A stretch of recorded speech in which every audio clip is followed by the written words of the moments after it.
আসসালামু আলাইকুম। এটিএন বাংলা সংবাদের সবাইকে স্বাগত জানাচ্ছে অনামিকা হাসান পুনম।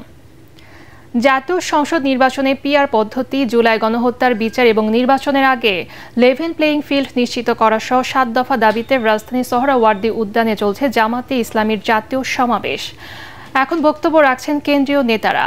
সমাবেশ মঞ্চে উপস্থিত রয়েছেন বিভিন্ন ইসলামী দলের নেতারা। এদিকে জামাতের জাতীয় সমাবেশকে কেন্দ্র করে ভোর থেকে ঢল নামে মানুষের। সমাবেশ শুরুর অনেক আগে দলটির নেতাকর্মী ও সমর্থকদের উপস্থিতিতে প্রায় কানায় কানায় পরিপূর্ণ হয়ে যায় সোহরাওয়ার্দী উদ্যান সহ আশেপাশের এলাকা।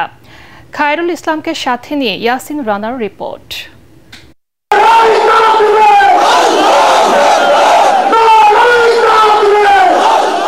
নারায়ে তাকবীর ধ্বনিতে মুখরিত সোহরাওয়ার্দী উদ্যান সহ আশেপাশের এলাকা। সারা দেশ থেকে বাস, ট্রেন ও লঞ্চে করে ঢাকায় সমাবেশে যোগ দেন নেতাকর্মীরা। বাংলাদেশে জামাতে ইসলামী গড়বে গড়বে আল্লাহর হুকুমাত। দুপুর ২টায় সমাবেশ শুরু হলেও রাত থেকেই মাঠে অবস্থান করছেন জামায়াতের নেতাকর্মীরা। ফজরের পরেই কানায় কানায় পূর্ণ হয় মাঠ। নেতাকর্মীরা ব্যানার, ফেস্টুন, দলীয় প্রতীক, দাড়িপাল্লা ও দলীয় মনোগ্রাম সম্বলিত টি শার্ট, পাঞ্জাবি পরে সমাবেশে যোগ দেন। ২০ বছর আমার বয়স, ২০ বছরে অনেক খারাপ কিছু দেখেছি। আমার বুঝ হয়েছে তাহলে কি ১৭ বছর আওয়ামী লীগ ক্ষমতা দেখেছি। খুব খারাপ কাজ হইতে দেখেছি, ভালো কিছু দেখি নাই। আমি 2 দিন আগে আসছি, এখানে এসেছিলাম এই 2 দিন। আরও 2 দিন আগে আমি একজন জামাতের বড় সমর্থক, সেই জন্য আসছি তাদের সমর্থক নিয়ে দেশের উন্নয়নের জন্য, যাতে জামাত ইসলাম আরো এগিয়ে যায়, দেশটা অনেক দুর্নীতিমুক্ত হয়। আমাদের জাতীয় সমাবেশে কিশোরগঞ্জ থেকে ১৫০০ শতাধিক লোক আমরা অংশগ্রহণ করেছি। ট্রেনে, বাসে করে আমাদের লোকজন এসেছে আর কি। সকাল 10টা থেকে সাংস্কৃতিক অনুষ্ঠানের মধ্য দিয়ে শুরু হয় সমাবেশ। দলের বিভিন্ন সাংস্কৃতিক গোষ্ঠী ইসলামী সঙ্গীত পরিবেশন করেন। দিন এসেছে, দিন বদলের, এগিয়ে চলো ভাই।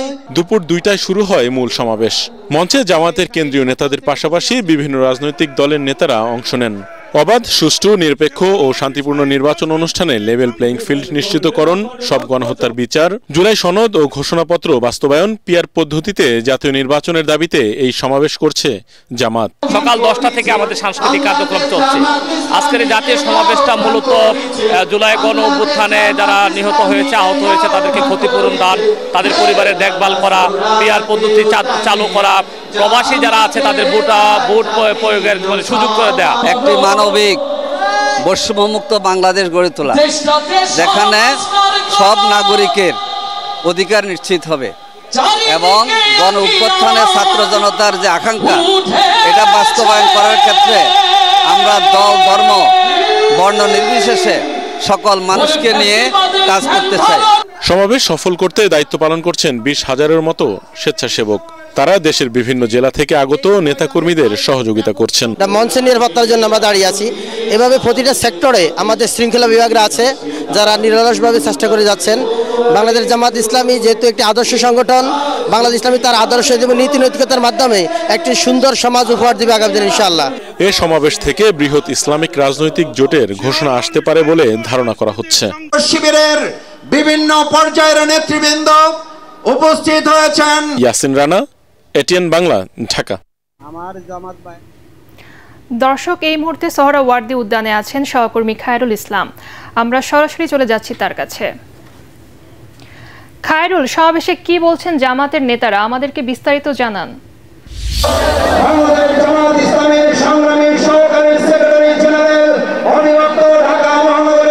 জি, এখনো কিন্তু বক্তব্য চলছে।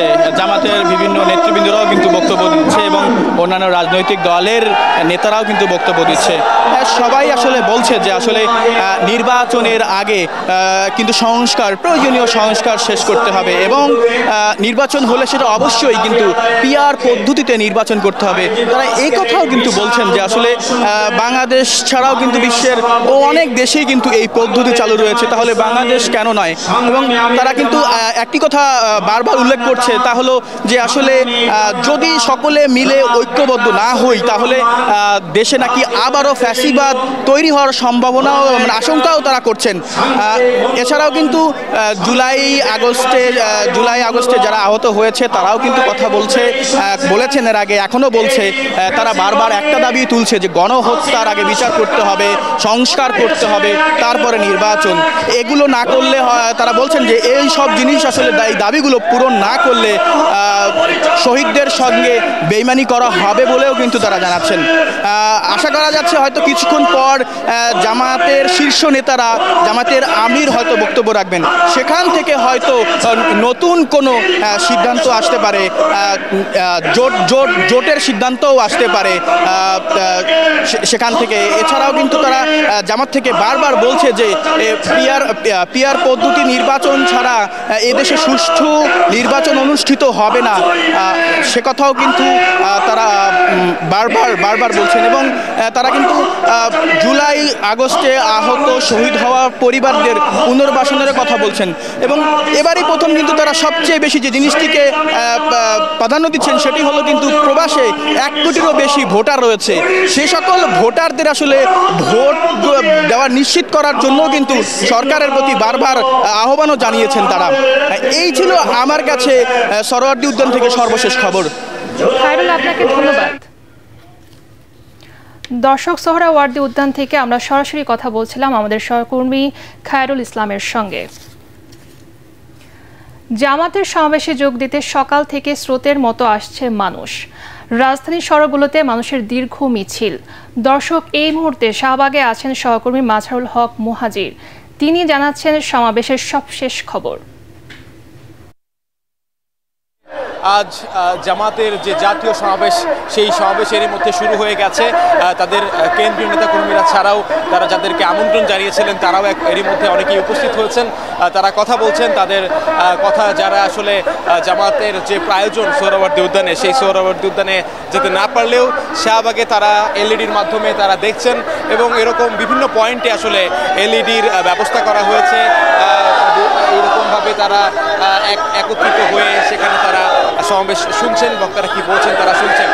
আপনাকে আরেকটা বিষয় জানিয়ে রাখতে চাই যে আজকে জামাতের এই সমাবেশ থেকে মূলত তারা 7টি দাবি তারা তুলে ধরেছেন। পিআর পদ্ধতিতে নির্বাচন সহ লেভেল প্লেইং ফিল্ড তৈরি করা সহ তারা 7টি দাবি তুলে ধরেছেন। এখানে বিচার সংস্কার এসব নিয়ে তারা আসলে 7টি দাবি তার জানিয়েছেন এবং তারা বলছেন যে এই সমাবেশ বাংলাদেশের রাজনীতিতে একটি টার্নিং পয়েন্ট হিসেবেই তারা উল্লেখ করছেন। এবং আরেকটা বিষয় আপনাকে জানিয়ে রাখতে চাই যে দীর্ঘ 1 যুগেরও বেশি সময় ধরে জামাত কিন্তু এরকম বড় কোনো সমাবেশ করতে পারেনি। আওয়ামী শাসনামলের যে তারা কোণঠাসা হয়েছিল, সেই তারা কিন্তু আবার 5 আগস্ট পরবর্তী সময়ে তারা বিভিন্ন কর্মসূচি কার্যক্রমের মধ্য দিয়ে তারা সারা দেশে তাদের অবস্থানকে আরও স্পষ্ট করেছে। তারা নানান ধরনের কর্মসূচির মাধ্যমে নিজেদেরকে আরও সক্রিয় করেছে এবং তারই যেন এক আজ মিলন মেলা আমরা দেখতে পাচ্ছি এই রাজধানীতে।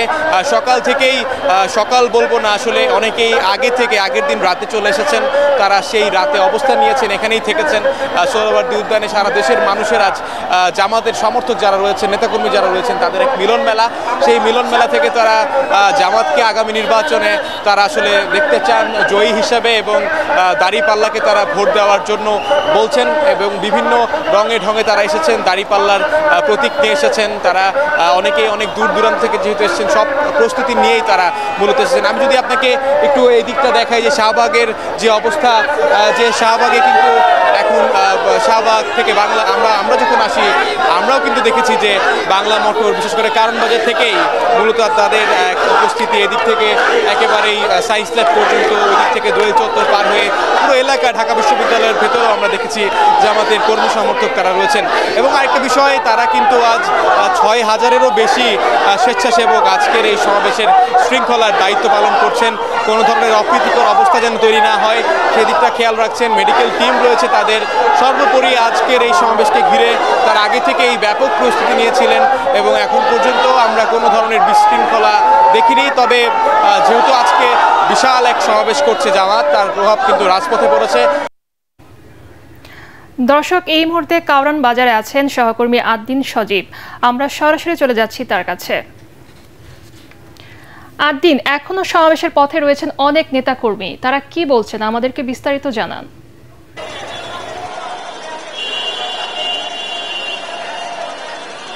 প্রথমত আপনি মানুষ দেখুন, মানে যতদূর আপনার চোখ যাবে ক্যামেরার লেন্স দিয়ে যতদূর দেখতে পারবেন ঠিক মানুষ আর মানুষ। এটি কারওয়ান বাজার এলাকা, কারওয়ান বাজার সিগন্যাল থেকে ফার্ম গেট পর্যন্ত পুরো রাস্তা জুড়ে শুধু কেবলই মানুষ। আমি এখানে দাঁড়িয়ে আছি প্রায় আধা ঘন্টারও বেশি সময় ধরে। এই স্পটটাতে এই পুরো সময় জুড়ে আমি কেবলই দেখেছি খালি মানুষের স্রোত। এত মানুষ এর উপস্থিতি জামাতে ইসলামের এর আগে কখনো কোনো সমাবেশে হয়েছিল কিনা সেটা বলা সত্যিই কঠিন। যদিও দলটির পক্ষ থেকে দাবি করা হচ্ছে এবং স্পষ্ট করে বলা হচ্ছে যে এটি এক ঐতিহাসিক আয়োজন এবং এই সমাবেশকে কেন্দ্র করে জামাত তাদের সর্বোচ্চ যে মানে জনসমর্থন এবং মানুষের মধ্যে কর্মী সমর্থকদের মধ্যে যে তাদের উৎসাহ উদ্দীপনা রয়েছে নির্বাচনকে কেন্দ্র করে সেসব এর একটা ঝলক রীতিমতো তারা এখানে দেখিয়েছে বলা যায়।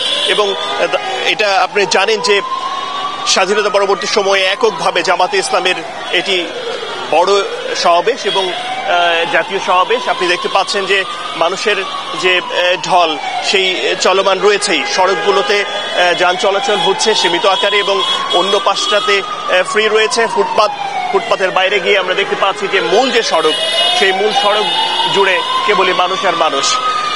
এই মানুষগুলো দাবি করছেন, অনেক কথা বলছেন এবং তাদের যে 7 দফা দাবি রয়েছে সেটা স্পষ্টভাবেই তারা বহিঃপ্রকাশ করেছেন যে লেভেল প্লেইং ফিল্ড এবং সুষ্ঠু নির্বাচন, জুলাই সনদ এবং ঘোষণাপত্রের বাস্তবায়ন, প্রবাসীদের ভোট নিশ্চিতকরণ এবং মানে যে গণহত্যা হয়েছে সেই গণহত্যাগুলোর বিচার নিশ্চিত করার পাশাপাশি বেশ কিছু দাবি তারা জোরালোভাবে জানিয়েছেন। ঠিক একইভাবে তাদের নেতাকর্মীরাও সেই সব কথা বলছেন। এবং আপনি জানেন যে মূল সমাবেশ চলছে এবং এর পাশাপাশি ঢাকা শহরের রাজপথে জামাতে ইসলামের এই সরব অবস্থানও দেখা যাচ্ছে। তারা আশা করছেন যে আগামী জাতীয় সংসদ নির্বাচনে জামাতে ইসলাম বাংলাদেশে এক নতুন কিছুর ঝলক দিতে পারে এমন একটা প্রত্যাশা এই মানুষগুলো করছেন। তবে সেজন্য তারা কেউ 8 দিন আপনাকে ধন্যবাদ। পরবর্তী সংবাদ দেখার আমন্ত্রণ জানিয়ে এখনকার মতো শেষ করছি। এটেন বাংলার সংবাদ ইউটিউবে দেখতে ব্রাউজ করুন youtube/ATN বাংলা নিউজ। ধন্যবাদ সবাইকে।